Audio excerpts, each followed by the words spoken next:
Hey, it's Ace here, and I've got a couple extra tickets to the theater. Would you like to come with me? I heard it's supposed to be a pretty good show here in Dionysus Park. So remember, Houdini splicers we need to research still. So when you see that red mist, get out the camera. I just kind of sit back and watch the show. Let them talk amongst themselves until they get close to me. Then I deal with them. Remember to be careful with splicers standing near big daddies. You know, your electro bolt can easily go rogue and antagonize the big daddy sooner than you want. Now I'm debating whether to use proximity mines on this one. I decide against it for unknown reasons. I'm just gonna go with the shock and drill dash strategy on this guy.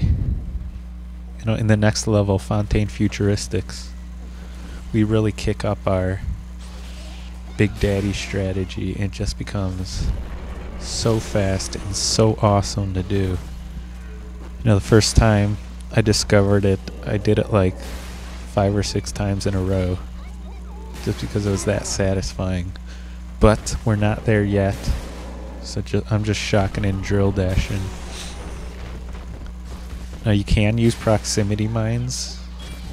What I found is if you lay down 4 proximity mines, sometimes if he hits them just right, you can nearly kill him just with those. But then other times, you know, it barely hurts him. So I don't know what's up with that.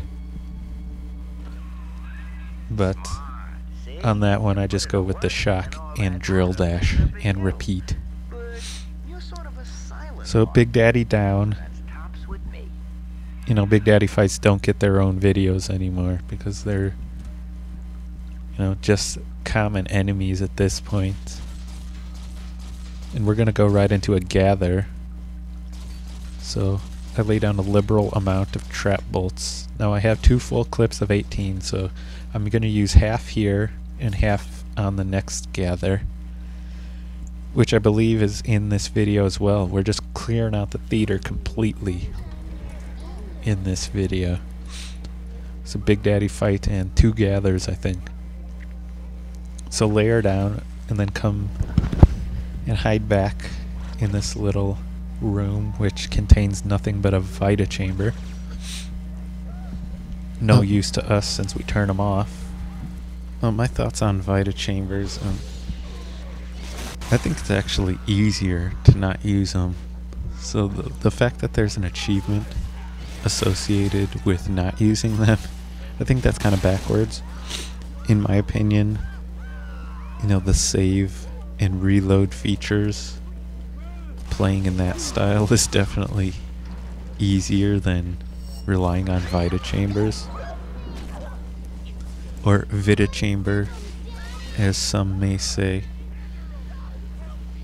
Because when you screw up enough to die,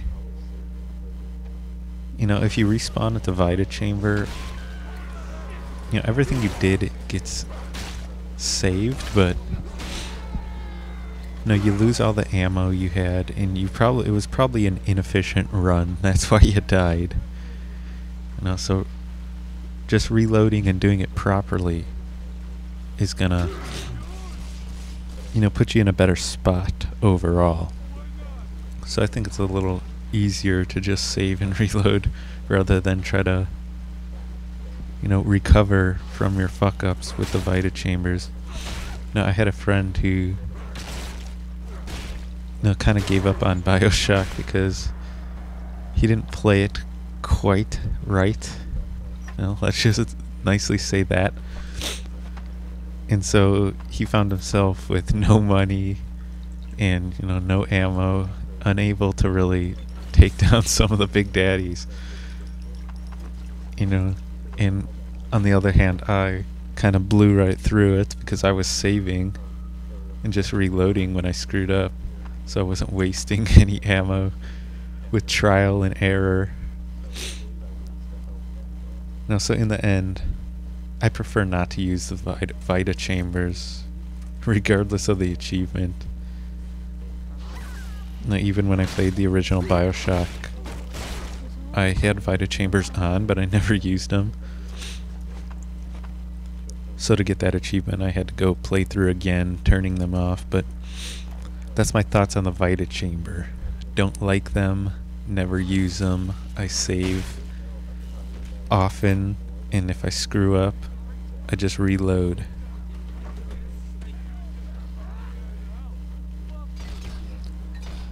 So we're not actually going to get to the second gather in this video. I was mistaken when I said that. We're going to clear out the bottom floor of this theater, and we move up to the top balcony, getting ready for the second gather, but we don't actually do it in this video.